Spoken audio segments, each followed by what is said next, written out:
झारखंड विधानसभा का मानसून सत्र 1 अगस्त 2025 से शुरू होगा, 7 अगस्त तक चलेगा। इस दौरान 2 दिनों का अवकाश है। इस मानसून सत्र में सिर्फ 5 कार्य दिवस होंगे। मंगलवार को षष्ठम झारखंड विधानसभा के तृतीय मानसून सत्र का औपबंधिक कार्यक्रम जारी किया गया है। इसके अनुसार 4 अगस्त को सदन में प्रथम अनुपूरक बजट पेश होगा।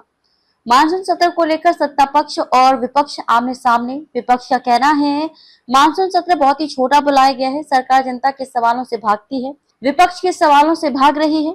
सरकार दिल्ली से चल रही है, कोई अकाउंटेबिलिटी सरकार की नहीं दिख रही है। सरकार को ज्वलंत मुद्दों का सामना ना करना पड़े, सदन में यही वजह है कि सदन छोटा रखा गया है। देखिए, अमूमन ये जो मानसून सत्र ये लंबा होता है, लंबा डिस्कशन होता है, लेकिन ये सरकार ने सत्र को इतना छोटा कर दिया है। 7 दिन का सत्र है, उसमें भी 1 दिन छुट्टी हो जाएगी और 1 दिन जो है वो शोक प्रस्ताव में निकल जाएगा। सरकार कहीं ना कहीं जनता के प्रश्नों से भागती है, विपक्ष के प्रश्नों से भाग रही है। फेल्ड गवर्नमेंट चला रही है हेमंत सोरेन, पूरा दिल्ली से कंट्रोल हो रहा है सरकार, और सरकार में कोई अकाउंटेबिलिटी नहीं बची है। और 7-8 महीने का इनका कार्यकाल हो गया। जो इन्होंने पहला 3 और 6 महीने का जो रोड मैप जारी किया था, कुछ नहीं किया सरकार ने। इसलिए सरकार सत्र को जानबूझकर छोटा कर रही है ताकि उसे जो है ज्वलंत प्रश्नों का सामना नहीं करना पड़े। ये दुर्भाग्यपूर्ण है। तो क्या इतने छोटी सत्र है इस कार्यकाल में? देखिए, मुझे नहीं लगता कि 5 दिन का, अगर आप देखिए इफेक्टिवली 5 ही दिन का सत्र है, उसमें आप जो माननीय है अपने क्षेत्र की समस्याओं को उठाते हैं, राज्य की समस्याओं को उठाते हैं, नीतियों पे चर्चा होती है, उसके लिए ये सत्र जो है बहुत छोटा है, क्योंकि हर एक माननीय के अपने क्षेत्र के भी बहुत गंभीर विषय होते हैं। तो हमारा मानना है सत्र को बड़ा करना चाहिए था, लेकिन सरकार फेस करे तब ना। वहीं इस मामले पर जेएमएम प्रवक्ता मनोज पांडे का कहना है कि भाजपा के पास कोई मुद्दा नहीं है। सदन के अंदर वह खुद घिरते नजर आएगी। सिर्फ अनर्गल बयानबाजी देने से कुछ नहीं होगा।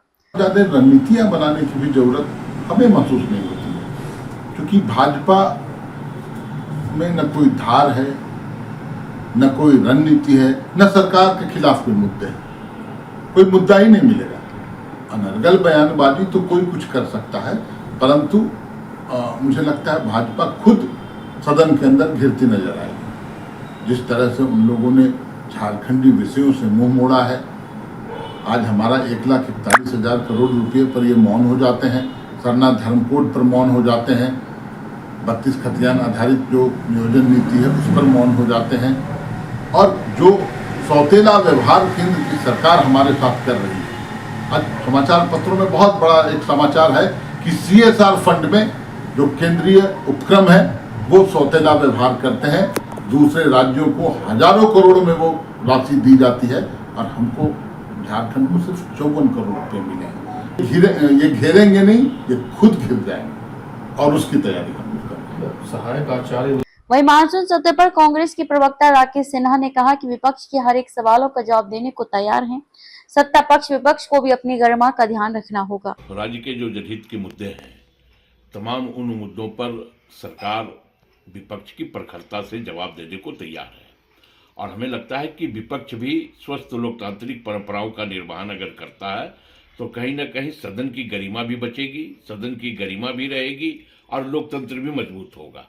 लेकिन अगर सदन की गरिमा को बाधित करके विपक्ष अगर अपनी सिर्फ राजनीति रोटी सेकेगा तो ये हमें लगता है कि ये उचित नहीं है। विपक्ष के हर प्रश्नों का जवाब उसके निदान के साथ सत्ता पक्ष देने को तैयार रहेगा और पूरी मजबूती के साथ तैयार रहेगा। तो विपक्ष को भी धैर्यपूर्वक सत्ता पक्ष के साथ सहयोग करके जवाब सुनना चाहिए, ना कि सिर्फ डिस्टरबेंस करके विधानसभा को बाधित करने का काम करेगा।